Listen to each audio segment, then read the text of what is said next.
Assalamualaikum, selamat pagi. Apa khabar Malaysia? Seperti biasa, hari ini anda bertemankan saya, Izu Yusof. Dan saya Nurul Hidayah Umur. Pastikan anda terus setia bersama kami 1 jam bersiaran kerana hari ini banyak topik perisian dan juga perkongsian yang menarik kita nak kongsikan. Betul. Orang kata kalau tengok warna merah ni melambangkan hati, tapi dia ada kena-mengena dengan sesuatu yang cukup dekat dengan kita. Tapi apa dia? Yang itu kita akan reveal nanti. Kita tak nak bagi teaser tu lebih-lebih sangat. Okey, saya pun sebenarnya tertanya-tanya juga. Saya pun tak tahu apakah jawapan Izu. Sama-sama kita nantikan. Okey, kita nak kongsi dengan anda apa yang menarik di portalbernama.com sebelum kita ke rakas tugas dari Bilik Berita. Ini yang boleh kita kongsikan kepada anda, di mana satu kejadian di Ipoh melibatkan aktiviti mengedar kad pinjaman wang tanpa berlesen ataupun judi dilakukan di Bazar Ramadan di sekitar Ipoh, Perak.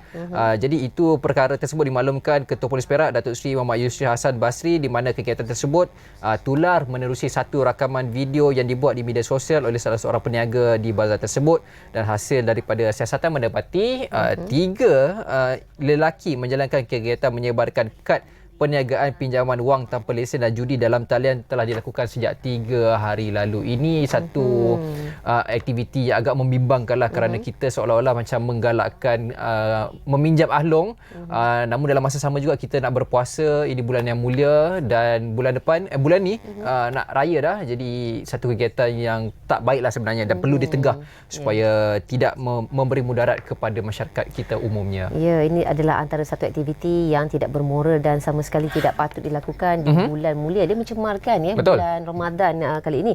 Dan yang menariknya juga, ianya didedahkan oleh salah seorang peniaga bazar, iaitu di gerai Opa Zuzu Kitchen, yang telah pun membuat rakaman kejadian itu. Tetapi sayangnya walaupun meskipun butiran kejadian telah pun diperoleh dan usaha mengesan suspek disyaki sedang dijalankan, namun setakat ini tiadanya laporan polis yang dilakukan dari mana-mana pihak, dan tindakan masih lagi diteruskan. Sebenarnya pentingnya untuk melakukan laporan polis, untuk memastikan pihak polis melakukan tindakan yang seterusnya. Kalau ikut SOP dia, tak ada laporan, tak adalah tindakan. Jadi dia jangan takut. Kita percaya dengan penguatkuasa kita, Polis Diraja Malaysia, yakin dan percaya kepada mereka, dan insya-Allah mereka akan jalankan tugas mereka. Yang penting kita sebagai rakyat dan kita sebagai masyarakat jalankan tugas kita untuk menjaga keharmonian dan juga kesucian komuniti kita. Itu yang paling penting. Itu yang paling penting. Sangat setuju. Dan satu lagi saya nak ingatkan, kita tidak boleh hanya viralkan satu isu semata-mata, perlu ada laporan polis. Itu lagi seimbang, seiring. Barulah bergerak seiring. Betul. Okey. Kita nak tengok ramalan cuaca dulu sebelum kita ke rakas tugas dari Bilik Berita. Saksikan.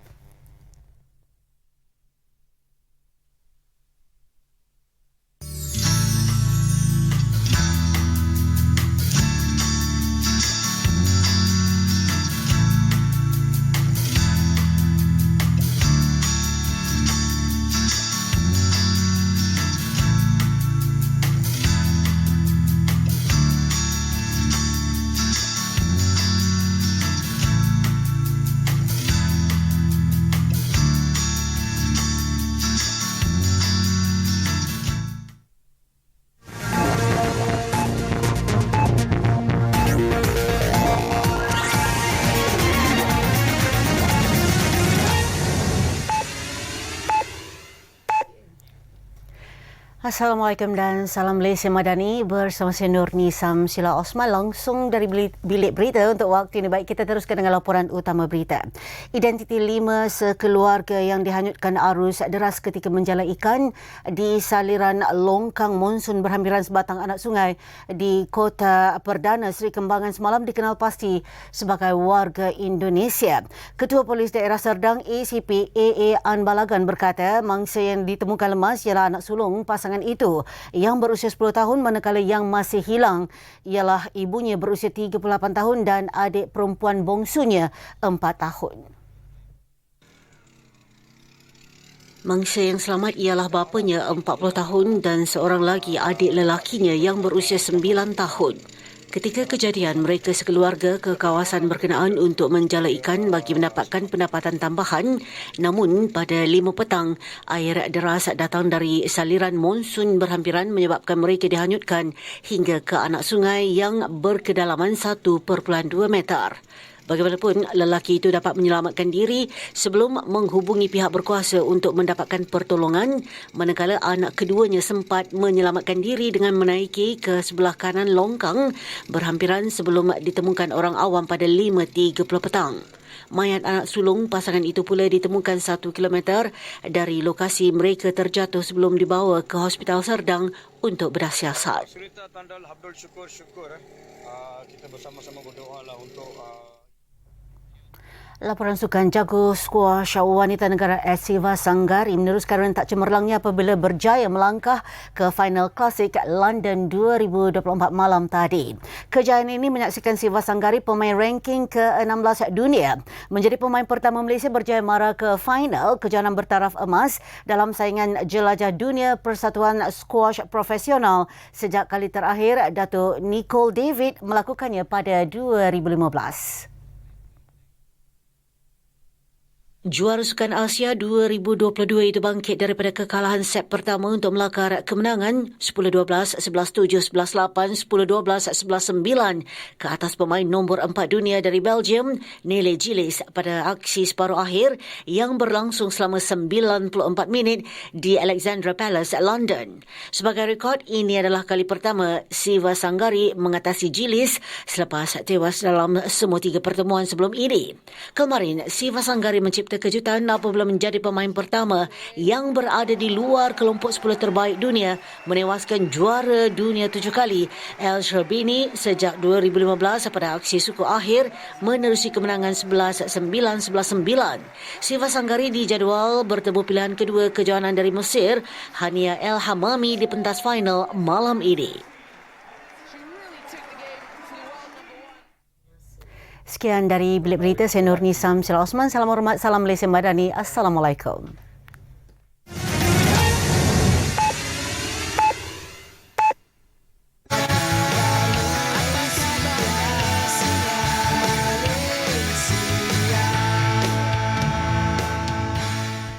Okey Izu, tadi Izu di awal rancangan Izu ada kata pengertian warna merah ni ada simboliknya. Betul. Okey, apakah dia? Dia berkaitan, ingat ni. dia kalau merah tu dekat dengan hati, tapi kalau mengikut psikologi ada berkaitan dengan psikologinya, trauma pun ada berkaitan dengan warna merah juga. So topik kita hari ini cukup sinonim, tapi bukan trauma untuk melibatkan orang dewasa, tetapi melibatkan trauma generasi pelapis negara, iaitu dalam kalangan kanak-kanak. Hari ini kita cukup istimewa untuk mengesan ataupun bercakap lebih lanjut berkaitan dengan kesan trauma untuk kanak-kanak bersama dengan tetamu di studio kita. Siapa dia? Kak Dian, sila kenalkan. Okey, tamu kita adalah Dr. Nur Suraya Muhammad, merupakan Ketua Unit Psikologi Kaunseling Hospital Tuanku Jaafar daripada Seremban. Assalamualaikum Suraya, apa khabar? Salam. Okey. Khabar. Alhamdulillah. Okey, kita bercakap mengenai kesan trauma zaman kanak-kanak ya. Okey. Satu topik yang saya kirakan sangat memberikan kesan yang begitu mendalam, agak menyedihkan sebenarnya untuk dikupas, tetapi itulah realiti yang perlu kita ketahui dan perlu kita ubati sekiranya masih lagi kesempatan diadakan. Tetapi sebelum itu mungkin doktor boleh kongsikan apakah yang dimaksudkan trauma zaman kanak-kanak ataupun childhood trauma ini. Okey, baik, terima kasih Nurul dan alright. Bila kita bercakap tentang trauma ni berasal daripada perkataan Greek, iaitu wound ataupun luka. Okey, trauma ni adalah bukan apa yang berlaku, alright, tetapi apa yang berlaku dalam situasi tersebut, malah ia adalah apa yang berlaku dalam diri kita yang memberi impak daripada apa yang berlaku di situasi tersebut. Okey, dia dalam sebenarnya, psychologically. Alright, so dalam sudut pandang psikologi, we call it adverse childhood experience. Okay.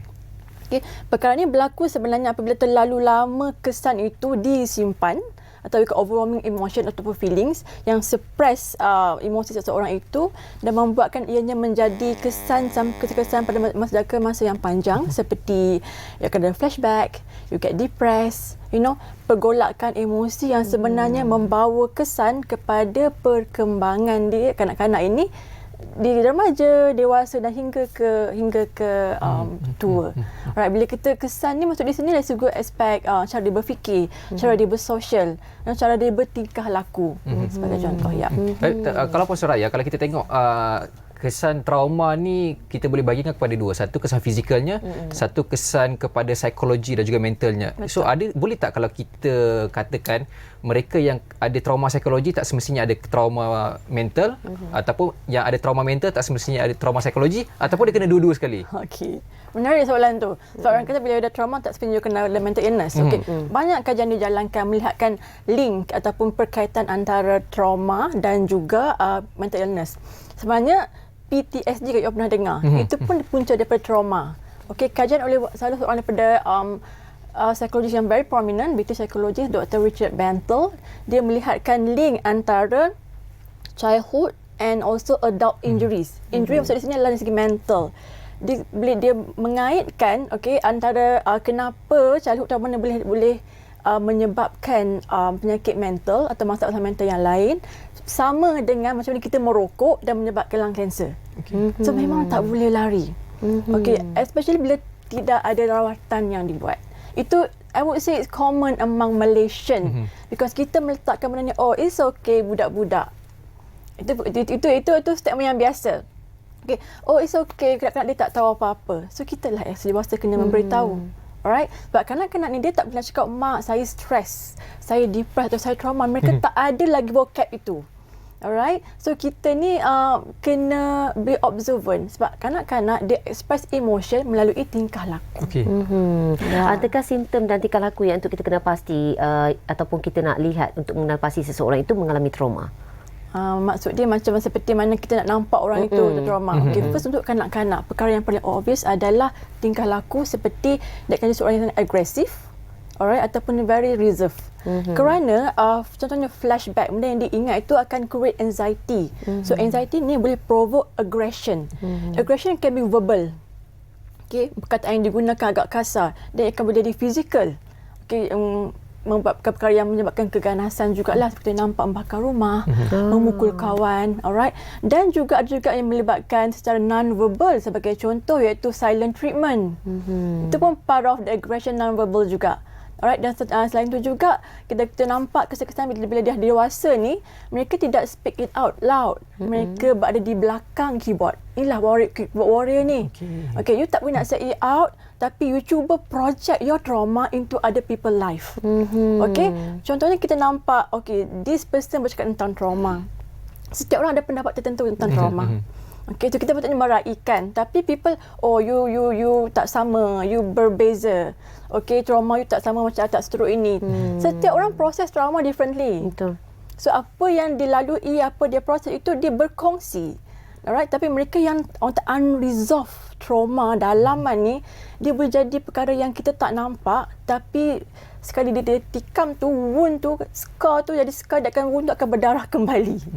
You know, jadi kesan jangka masa panjang I would say. Puan Sarai, kalau kita tengok situasi dalam kita membesar lah, ada mak ayah yang melihat anak-anak ni tak apalah, memori mereka pun tak ingat banyak masa budak-budak kecil ni kan, so memori mereka takkan ingat apa benda yang berlaku.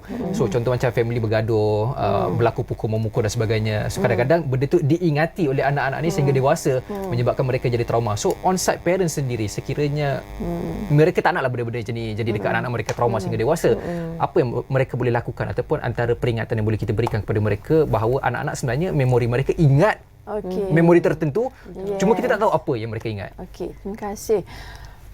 Bila cakap anak-anak tak boleh ingat tu mitos semata-mata. Because umur 0 hingga 7 tahun adalah pembentukan blueprint. Apa yang mereka nampak, apa yang you modelkan, itulah yang akan mereka bertindak balas. Okay? So, kadang-kadang parent, betul, bila trauma ni, dia bukan sahaja nampak di parent sahaja. Kita nampak trauma ni macam, keluarga, mak ayah. Okay, saya tekankan sikit ya.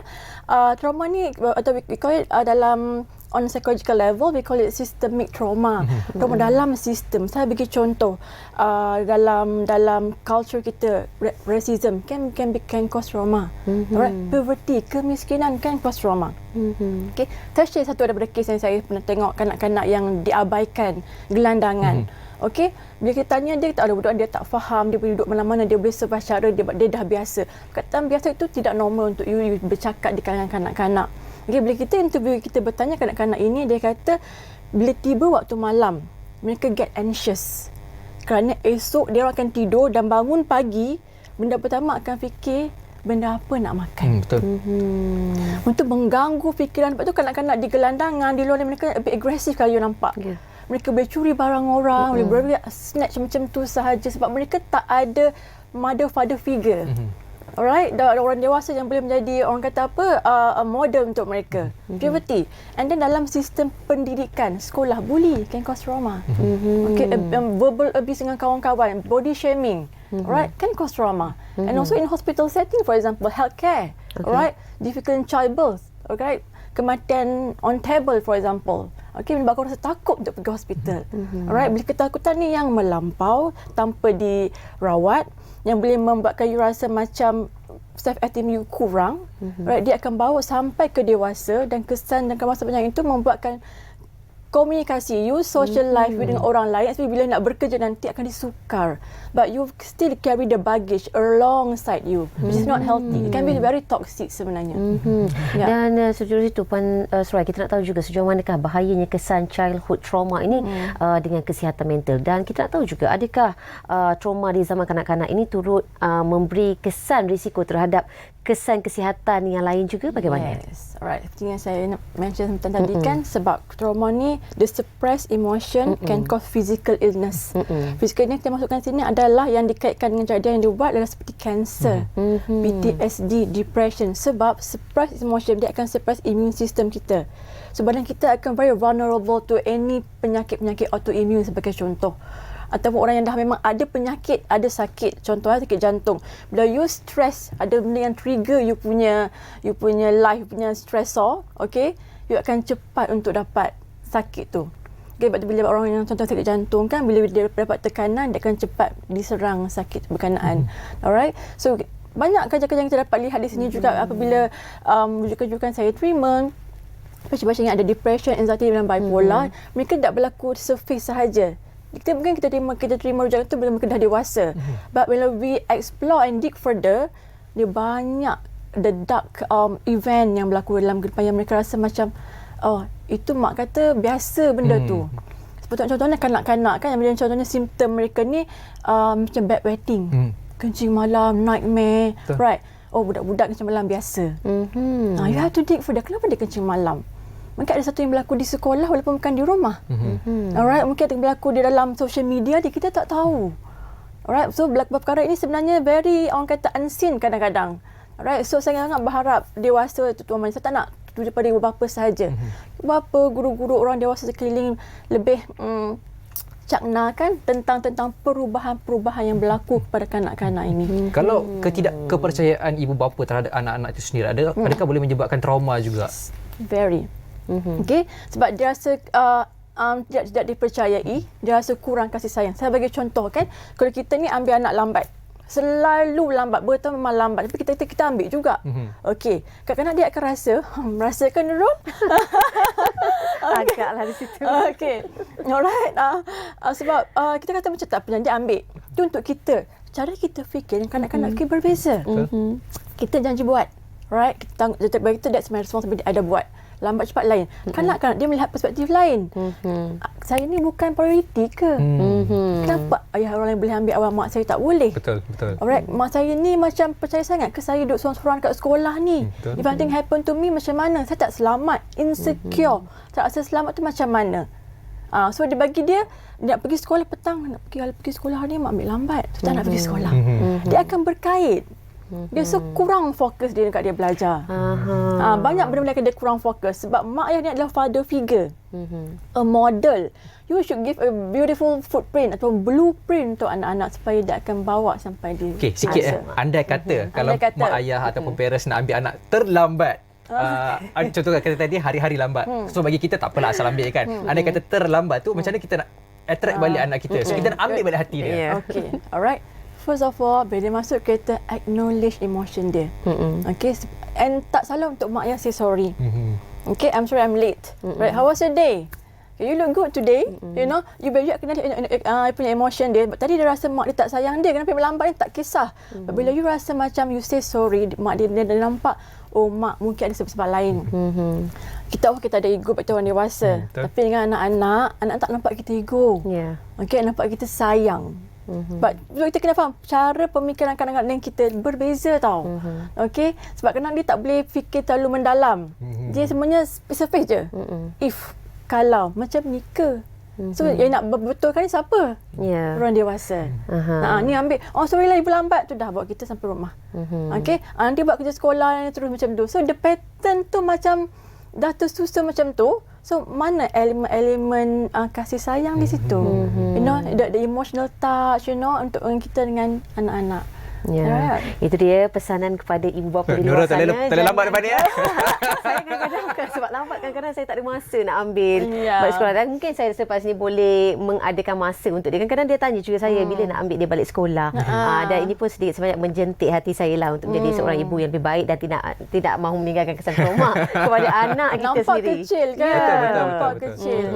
Betul. Apa yang dikatakan oleh Puan Suraya mengenai lontaran suara anak itulah suara daripada hati mereka dan mereka adalah jujur mengenainya. Dan kita nak bercakap juga itu adalah daripada perspektif anak. Betul. Kita nak bercakap mengenai seorang ibu ataupun bapa yang mengalami kesan childhood trauma tetapi kemudian membesarkan anak-anak mereka dan seterusnya dengan cara yang sama. Dan mungkin Puan Suraya boleh komen mengenainya. Maksudnya you project your trauma into your kids, alright? Apa yang aku lalu kau kena lalu. Oh yes. Okay, sebab trauma ni, trauma dia tidak, it's not passed through genetic. It's passed through condition. Keadaan kita, situasi kita. Alright, satu. Sebab ni kadang-kadang parent macam ni because dia untreated trauma lah kiranya. Right, I kena hadapi, so you have to do the same. Been there, done that. Okay, itu yang biasa. So penting untuk di sini saya terangkan kepada bapa untuk first macam kita cakna tentang trauma. Alright, kita kadang kita tak nak anak kita berjadi apa yang kita rasai. Alright, satu. Yang penting juga kita sebagai bapa sendiri, you kena acknowledge emosi you. You need help. Okay, you need time, you need space. Alright, cuma try not to project apa yang dilalui itu kepada anak-anak you. Bagi tak tahu apa yang dilalui sekarang, generasi sekarang. Okay, so yang penting. And then kalau you rasa you perlu untuk mendapatkan rawatan, do so. Cari outlet, channel yang rasa selamat untuk you say it out. Sebab kita, emosi kita penuh, cup kita penuh. Emosi kita orang-orang dia melimpah-limpah. So, bila dia melimpah, tu jadi tingkah laku yang agresif ni. Bila agresif ni, alright, sebenarnya yang simple sahaja boleh jadi besar. Okay, contoh ya. Okey, datang tiba-tiba hari datang Sungai Buloh, tiba-tiba Sungai Besi trafik yang sangat ya Allah, heavy traffic. Kita rasa macam kita boleh lagi dah biasa, tapi tiba-tiba macam kita rasa macam malam tak tidur, penat. So kita akan cepat verbally, express. Even kalau anak-anak tak salah pun dia semak sikit, dah biasa, dah semak rumah sebenarnya. Hari tu ada something yang triggered. Alright, habis satu macam bahasa keluar. So you project the words to them. So dia akan imitate. Alright, akan imitate those words. Alright, yang penting juga untuk kita make peace untuk diri kita. Kita mendamaikan diri kita. Sebab trauma ni dengan apa-apa yang kita lalui, it's not about forgive and forget sahaja. Okay, it's more than that. I said to you just now, kita proses trauma differently. So penting juga untuk kita meraihkan pelbagai pendapat. Okay, alright, pendapat kita berbeza, cara orang tu menentukan berbeza. So anak-anak tak lalui, tak sebenarnya dia kena lalui, ataupun dia perlu lalui. So you should learn better on how to treat your kids instead of projecting to them, which is can be very toxic. Betul. Dan kita tak boleh pukul rata sebenarnya ya. Betul. Dah sama dan kita adalah individu yang berbeza. Meskipun anak tu lahir daripada diri kita sendiri, kita sendiri. Dan itu adalah perbezaannya. Dan kita akan berhenti rehat seketika dan kembali selepas ini pastinya dengan topik kesan trauma zaman kanak-kanak. Kembali selepas ini.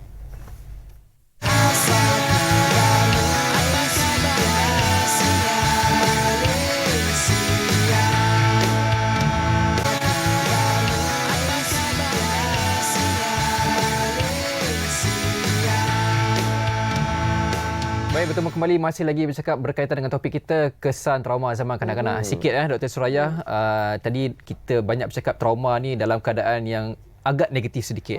Tapi on side positif bagi kita orang dewasa. Banyak cerita ataupun penulisan yang saya baca di social media yang mengatakan bahawa anak-anak ni diluahkan bahawa mereka agak trauma apabila melihat ibu bapa melakukan hubungan intim bagi suami isteri, which is lah. Tapi untuk anak-anak yang melihat benda itu tanpa sengaja boleh menjadikan trauma. So adakah trauma ini juga boleh dilakukan ataupun boleh terjadi dalam keadaan yang kita rasa benda itu positif tapi boleh terjadi trauma pada anak-anak? Okay. Alright. Terima kasih Zu. Baik, soalan menarik. Kerana but again, sebagai dewasa benda tu normal. Okay, sebab saya cakap tadi penting untuk kita enlighten the kids tentang apa yang berlaku. Alright, tak mudah.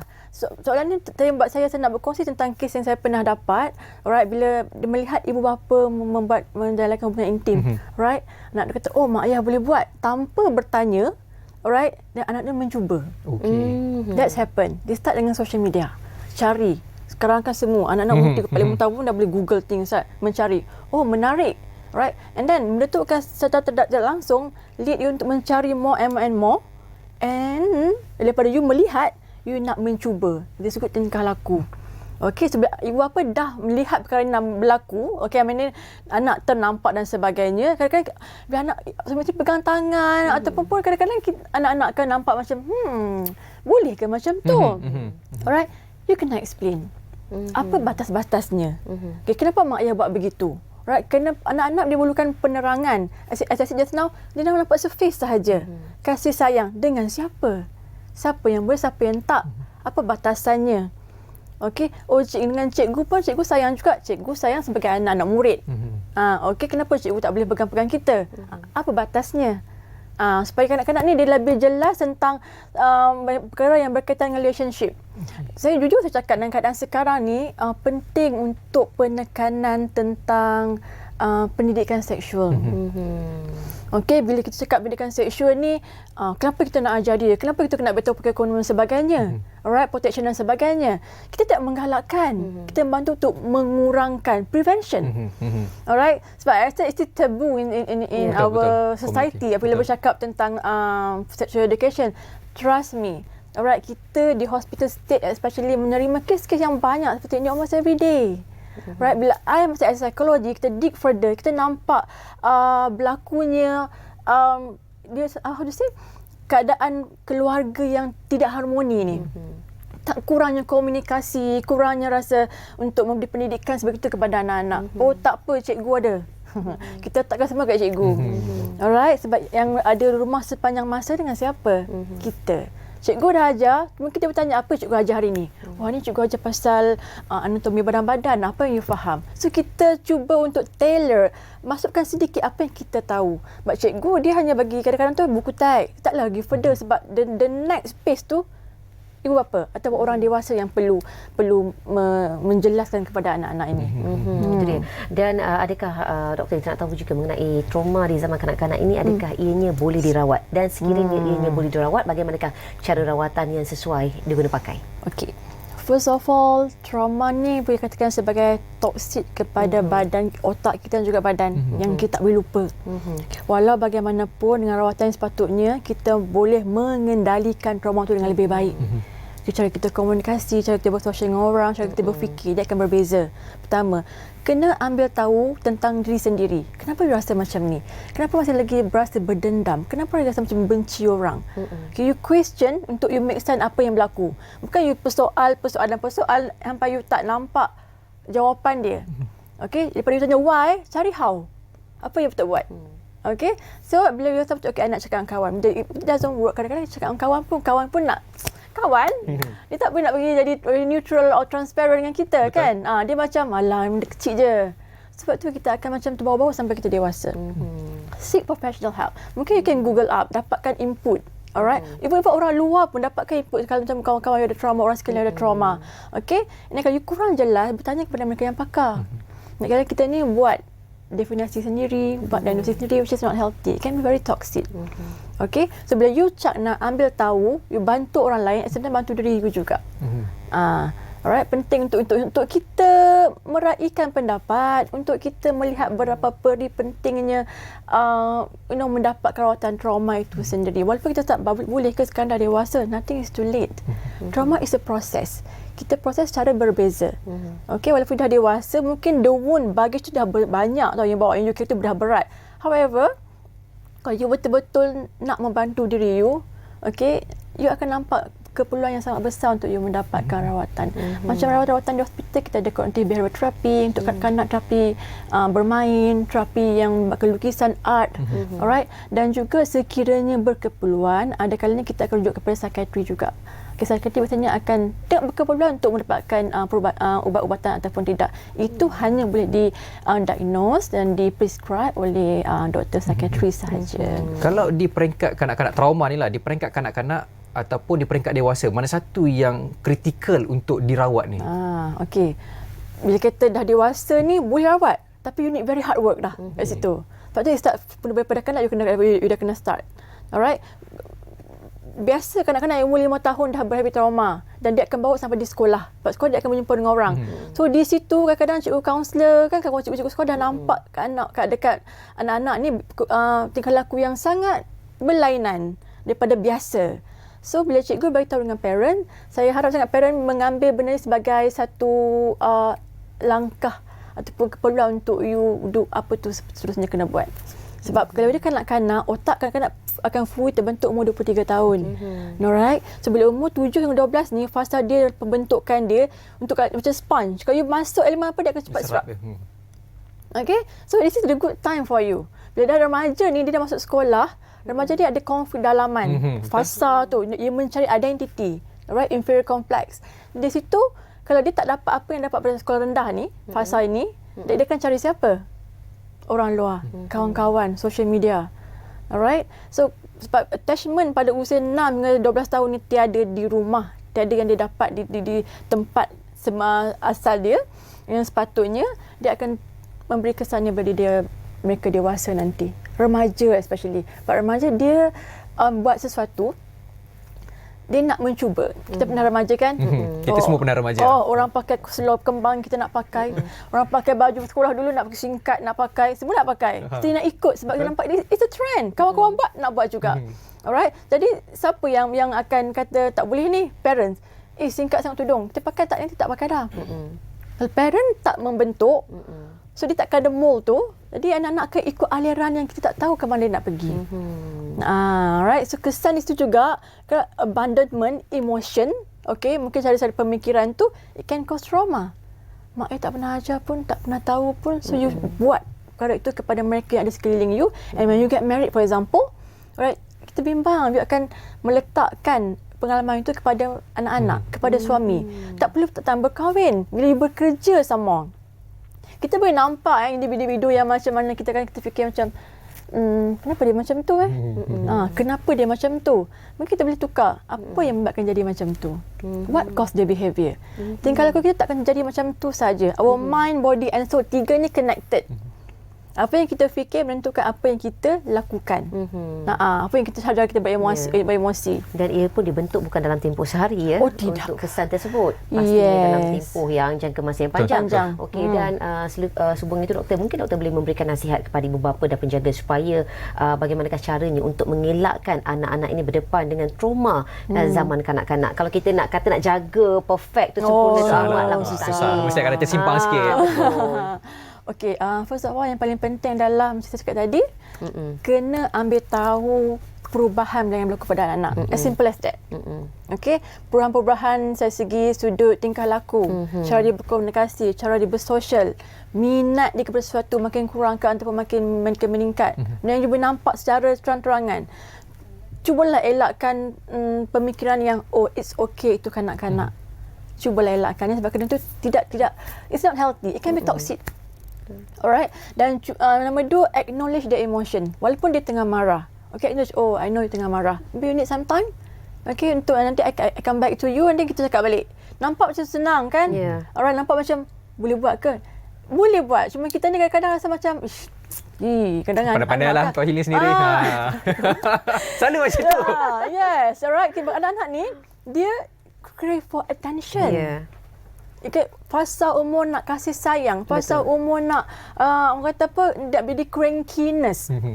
Alright, attachment. Sebab tu you jangan rasa surprise kalau dia lebih rapat dengan cikgu daripada mak. Betul. Cikgu kata sekian, cikgu cakap sini. Mak cakap tak nak dengar. Cikgu cakap tak dengar. So nampak tak kat situ. If that happen, you need hard work. You kena bekerja keras. Tarik balik dia. Alright, memang betul apa cikgu cakap, tapi let you be the first person yang dia percaya. Yang dia trust. Okay, so kena try to blend dengan komunikasi kita lah sebenarnya. Sebab masa sekarang ni semua balik rumah penat nak rehat semua dengan phone. Betul.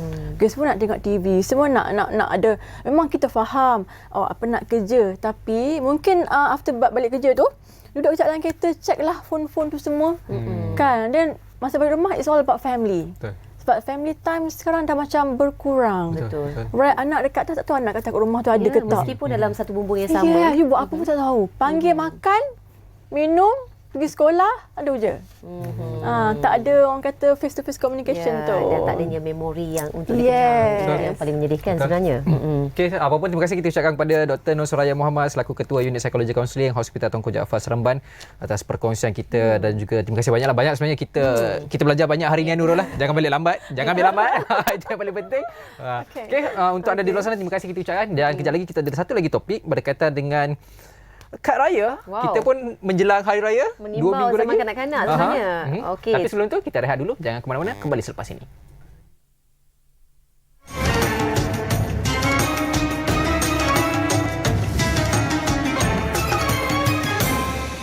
Assalamualaikum warahmatullahi wabarakatuh. Alhamdulillah wassalatu wassalamu ala Rasulillah amma ba'd. Alhamdulillah kita dah pun masuk hujung-hujung dalam bulan Ramadan. Antara yang perlu kita kejar lagi ataupun naikkan energi kita khususnya dalam 10 malam terakhir, kerana pada malam 10 malam terakhir itu ada satu malam lebih baik daripada 1000 bulan. Makna dia satu malam lebih baik daripada 83 tahun. Apakah lebih baik? Amalan yang kita buat pada malam itu. Subhanallah. Allah beri satu ganjaran. Allah beri satu kelebihan. Khususnya umat baginda Nabi SAW. Kerana umat lain, mereka tidak ada malam lebih baik daripada 1000 bulan. Malam lebih baik daripada 83 tahun. Kerana umat Nabi yang lain Allah memberikan kepada mereka umur yang panjang.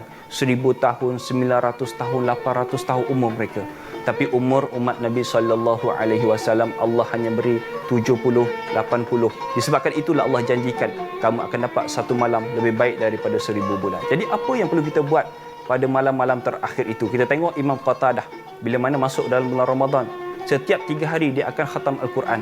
Tapi bila mana dekat 10 malam terakhir, Imam Qatadah akan setiap malam akan habiskan satu khatam Quran. Jadi apa yang perlu kita buat? Antara yang digalakkan oleh para ulama yang untuk mudah untuk orang awam, iaitu kita memberi makan orang yang berpuasa kepada Allah Subhanahu Wa Taala, kerana ganjaran sangat besar di sisi Allah Subhanahu Wa Taala.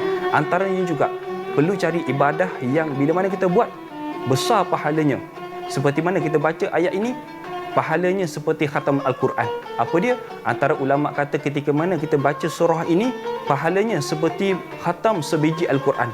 Nombor 1 kata ulama, membaca Al-Fatihah sebanyak 3 kali. Cukup 3 kali, pahalanya sama seperti khatam Al-Quran. Yang kedua, baca Qul huwallahu ahad selama 3 kali ataupun sebanyak 3 kali, samanya pahala di sisi Allah Subhanahu Wa Taala khatam satu Al-Quran. Yang ketiga adalah Qul ya ayyuhal kafirun sebanyak 4 kali, pahalanya sama. Dan yang terakhir sekali Iza zulzilatil ardu zilzalaha sebanyak 2 kali. Insya-Allah kita baca ke-4 surah ini, pahalanya seperti khatam satu Al-Quran. Pilihlah mana nak pilih ataupun baca ke-4 surah ini. Insya-Allah ketika mana kita beribadah kepada Allah dengan satu matlamat untuk mencapai redha Allah, untuk capai syurga Allah, insya-Allah Allah akan redha dengan kehidupan kita, Allah akan suka dengan kehidupan kita dan kehidupan kita akan berkat. Moga-moga apa yang saya kongsikan pada hari ini bermanfaat. Assalamualaikum warahmatullahi wabarakatuh.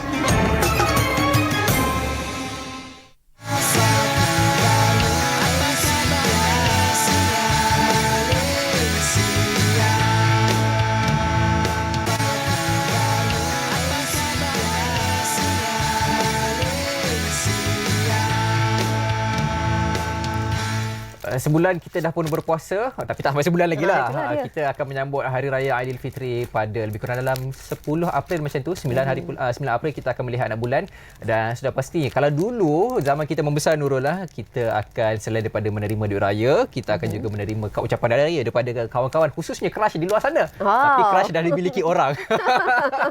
Okey, hari ini juga 1 April 2024 kita meraihkan Hari Kartunis satu Malaysia. Ya, se-Malaysia. Jadi di studio kita hari ini kita ada seorang tetamu yang cukup istimewa. Dia nama mesranya adalah Uneh, tapi kita panggil dia sebagai Encik Hasrin Haji Ismail selaku Uneh Raja Pensel Warna. Apa khabar Abang Uneh? Ya, alhamdulillah. Uneh ni? Sihat. Ya. Boleh ke panggil UNER? Boleh, memang itu nama komersialnya. panel lah. Okey. Okay. Okey, first sekali. Mungkinlah melihat perkembangan peredaran ucapan kad raya ni. Lepas tu kalau dulu cukup familiar dengan kartunis membuat kad-kad ni. Ya, saya. So sekarang perkembangannya macam mana? Masih lagi mendapat permintaan ke? Baik, pertamanya ucapkan terima kasih kerana tajuk hari ini juga adalah satu yang istimewa lah pada saya lah. Kena pula pada hari ini hari kartunis Malaysia. Dengan umur dah 50 tahun ni sebenarnya. Saya dah 50 lebih lah. Tak nampak buka cari berbulu. Terima kasih. Terima kasih. Nanti saya nasib baik puasa hari ni. Tak boleh belanja makan. Baik, jadi zaman saya dulu memang dah biasa dah dengan kad raya.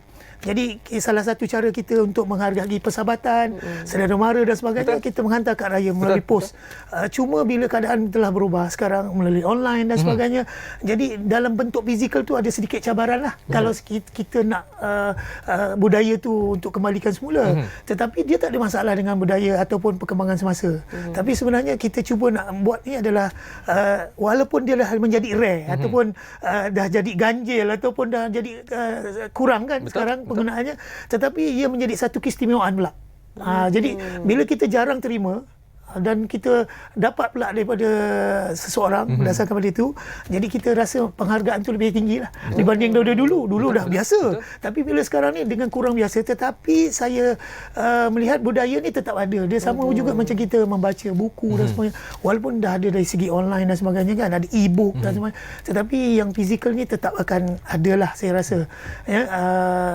Bergantung kepada keadaan semasa itulah. Kalau sekiranya ketika waktu tu, kalau zaman akan datang lebih moden sehingga menyebabkan ada berbentuk maya.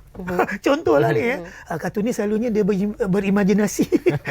Jadi contohlah kalau kita dalam bentuk hologram contoh, manalah tahu kan akan datang, mungkin dah fizikal tu agak susah lah. Sebab mungkin dalam keadaan hologram, dalam keadaan maya boleh, ini zaman akan datang lah kemungkinan. Tetapi dalam bentuk fizikal adalah apa sahaja bidang, termasuk kad raya. Saya rasa insyaAllah tak ada, dia tak akan lupus lah. Cuma dia taklah boom macam dulu. Betul. Permintaannya tu ada tapi tak setinggi dulu lah. Yalah, ada juga peminat tegar dan orang yang terkini pun dia pun menarik juga benda tu. Dia tak pernah nampak pada waktu dia kecil kan. Betul. Dan saya kira rasanya inilah peranan kita menghidupkan kembali benda yang dah hampir dilupakan. Betul. Apakah jadikan ianya sebagai satu tradisi saban tahun untuk iaitu kad raya. Sebenarnya kad raya ni kalau pegang dia memang dia punya feel tu lain. Keseronokan dia tu lain, rasa ternanti-nanti tu lain berbanding dengan kad digital yang kita terima sama hari ni. Dan mungkin UNER boleh kongsikan juga setakat ini bagaimanakah sambutan terhadap kad raya fizikal meskipun dah dikatakan agak dilupakan.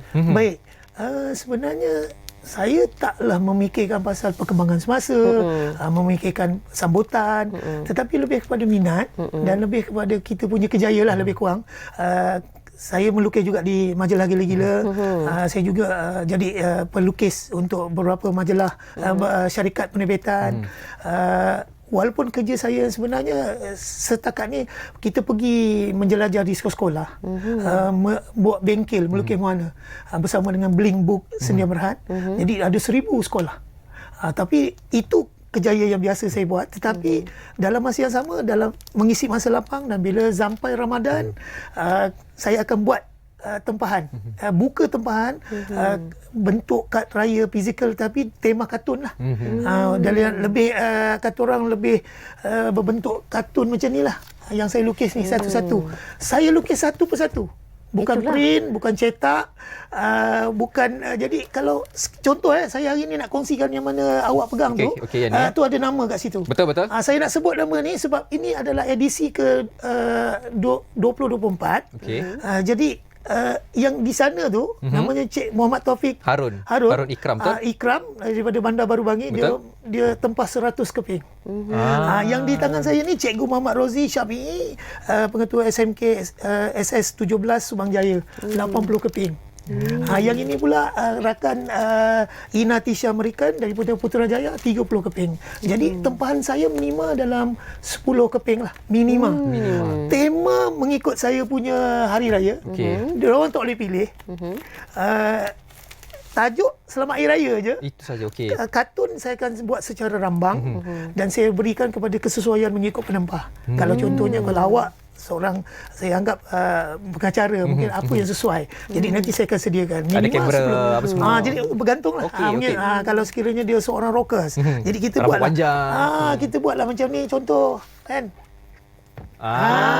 Ini betul. Rock kapal zaman dulu ni. Ada yang pakai sabuk rambut panjang. Jadi macam ni lah. Jadi kita buat yang menegak dengan yang melintang macam ni. Jadi masa diambil untuk menyiapkan satu karikatur ni berapa lama? Sebab yalah melukis satu-satu kan. Okey, sebenarnya kalau ikutkan kebiasaannya, kalau kita melukis dah tentu kerja kita kan. Cepat je. Tetapi kalau kita nak carikan kepuasan dan juga ketelitian tu supaya semoga orang yang terima tu rasa puas hati dan kita sendiri akan rasa puas hati. Kita melihat kita yang seronok. Jadi harapannya orang yang akan menerima akan merasa seronok. Jadi ia mengambil masa sedikit. Jadi mungkin dalam masa setengah jam ataupun 15 minit satu. Kita buat perlahan-lahan. Tapi kalau kita nak buat laju senang aja sebenarnya. Cepat je, tetapi lebih bergantung kepada kita punya kepuasan kita. Kalau kita nak kejarkan waktu ke ataupun kita nak cari kualiti. Jadi pada saya lebih baik kita buat kualiti dan saya pun hadkan penembahan. Kalau sekiranya saya dah tak mampu nak sediakan, macam contoh minggu terakhir tempahan, saya sediakan 100 saja keping. Jadi sekarang ni masih lagi separuh lagi yang belum ditempah lah. Jadi adalah masa untuk saya lakukan. Tapi kalau dah terlalu dekat dengan sebab nak post kan, orang nak post laju, orang nak beri pada orang, jadi memerlukan masa lah sedikit. Jadi masa tu dia bergantung kepada pelukis ataupun kartunis ataupun yang penting kualiti. Yang penting kualiti dia bergantung. Jadi masa tu tak tentu kalau kita menyiapkan sesuatu sekeping kad tu. Tetapi pada saya lebih baik kita buat yang lebih baik lah. Kita buat dalam bukan berhati-hati lah. Maksudnya kita buat biar kita puas hati dan pelanggan kita pun rasa puas hati. Saya sebut pelanggan lah. Sebab ni pun ni saya tertanya-tanya, apa dalam fail merah tu? Okey, fail merah ni adalah saya bila kita buat kita nak simpan lah. Contoh-contoh kan. Ni sebenarnya saya ada banyak fail ni. Jadi dia setiap satu keping tu berbeza. Untuk rujukan jugalah. Untuk rujukan lah. Kalau sekiranya saya dah tiada idea ataupun kita nak tengok balik apa yang kita telah buat. Jadi ini contoh-contoh lah. Yang ni kita photo state ada. Ini semua koleksi berapa tahun ni? Tak, yang ini yang terkini lah. Yang 2024. Sekejap kita tunjuk sekejap. Sambil-sambil tu, ini semua untuk tahun 2024 ni? Ya, untuk tahun 2024. Mana tahun-tahun sebelum tu pun ada jugalah koleksi dia? Okey, sebenarnya tahun yang sebelum ni, kita buat kecil je. Saiz dia. Ni, macam ni lah, saiz. Saiz mini. Ni dulu RM2 dia, harga dia. Satu tu RM2. Masih murah. Tak ramai yang kata begitu. Dia kata, kenapa tak letak RM5 dan sebagainya. Tapi saya menganggap ni sebagai untuk memeriahkan suasana. Kita pun rasa ikhlas nak buat. Jadi ini dulu kecil dia macam ni. Tapi sekarang ni kira double lah, kira besar dia. Jadi kita sediakan dengan sampul sekali lah. Okey, kita tengok pun, kalau kita tengok balik kan, konsisten tau. Saya pun tak terfikir ini adalah merupakan tulisan tangan. Sebab kalau kita tengok semua sama je, kita ingat cetakan semula. Kita nak tahu juga, Uni, setakat ini kan, berapa tempahan yang telah pun diterima? Okey, sebenarnya kalau ikutkan, ni buku tempahan saya. Okey. Ini buku tempahan saya ni. Tahun 2021, tahun 2023, tahun 2024 terkini. Sebenarnya kalau mengikutkan cara saya menyediakan dan buku tempahan, selang setahun kemudian saya tak buat, kemudian tahun depan saya buat. Saya cuba nak mendapatkan penempah tu lah. Kalau kita pun bukan kerana tak percaya tak ada penempah, tapi kita nak buat supaya orang menunggu-nunggu untuk buat eksklusif. Jadi kita buat selang setahun. Tetapi ada permintaan tahun ni nak juga. Kalau ikutkan tahun lepas saya dah buat. Tetapi saiz kecil. Jadi saya pun terfikir, apa kata kalau saya nak buat satu uji kaji lah, eksperimen. Saya buat juga untuk tahun berikutnya, tahun ni. Jadi tapi dengan harga yang berbeza, dengan saiz yang berbeza, saya nak tengok macam mana. Tapi alhamdulillah penempah ada sampai 100 orang dia dah 100 keping, 80 keping. Jadi setakat ni bila dah secara uji kaji lah kiranya kan. Kalau dulu saya meletakkan 1,200 keping. Saya lukis satu-satu dengan harga RM2.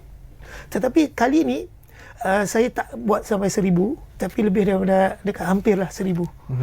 Sebab harga, jadi sama ada saya nak mengejar pendapatan ke atau saya nak mengejar jumlah. Tapi kali ini dengan harga yang agak walaupun masih lagi katanya murah, harapannya gitulah kan. Tetapi ramai yang kata patutnya ini original dan memang satu dalam dunia. Betul. Patutnya kalau letak RM5 pun tak ada masalah. Tetapi saya cuba nak memeriahkan suasana dan siapa-siapa je boleh. Itulah unik dia cakap macam tu, dia nak tahu juga harga ni berapa. Harga berapa? RM4 sekeping. RM4 sekeping. Jadi minima 10 keping, jadi maksudnya RM40. Pos laju RM10. Jadi sikit je ni. Kalau mereka nak dapatkan tempahan berbaki lebih kurang dalam separuh hari lagi ni, so dekat mana mereka nak dapatkan? Okey, sebenarnya dia orang boleh pergi ke page saya, Unih Raja Pensel Warna. Kat situ ada nombor telefon dan sebagainya. WhatsApp saya. WhatsApp saya dan insya-Allah lah. Okey, untuk teman-teman semua, sebenarnya bukan saya seorang yang buat kad raya macam ni. Sebenarnya ramai sebenarnya, tetapi saya tak pasti sama ada mereka buat setiap tahun ke, ataupun mereka berniaga ke, ataupun mereka buat sekadar untuk kenalan mereka ke. Jadi ni contoh kawan saya nak sebut nama yang terlibat ni sebahagian. Sikit je ni. Okey. Kartunis Syahrul Kucais daripada Kedah, Brian Adam Ahmad, Shah Alam, Helmi Ma'ruf Kuala Lumpur, Cikgu Has Penang. Ini sekadar menyebut sebahagian nama. Dia melukis juga kad raya contohnya. Jadi ada macam-macam cara dia orang buat kad raya. Jadi ada yang berbentuk berwarna, ada yang siap buat karikatur macam ni. Sebenarnya dia bergantung pada kreativiti pelukis itu sendirilah. Ya, bergantung. Jadi yang ini saya punyalah. Tak apalah, masing-masing ada identiti masing-masing. Jadi terima kasih kita ucapkan kepada Abang Unih atas kesudian bersama dengan kita menunjukkan koleksi-koleksi kad raya yang akan dijual, yang akan diriliskan kepada pelanggan-pelanggannya nanti. Dah ada tempahan kau untuk dijual. Betul. Saya tengok pun sebenarnya ramai mata ni. Seronok cucu mata shopping. Saya bawa balik yang ni je. Okey, dan sampai di sini saja apa khabar Malaysia siaran hari ini. Assalamualaikum, selamat dan sehingga berjumpa lagi. Jumpa lagi, bye-bye. Terus bangkit yakin berdiri.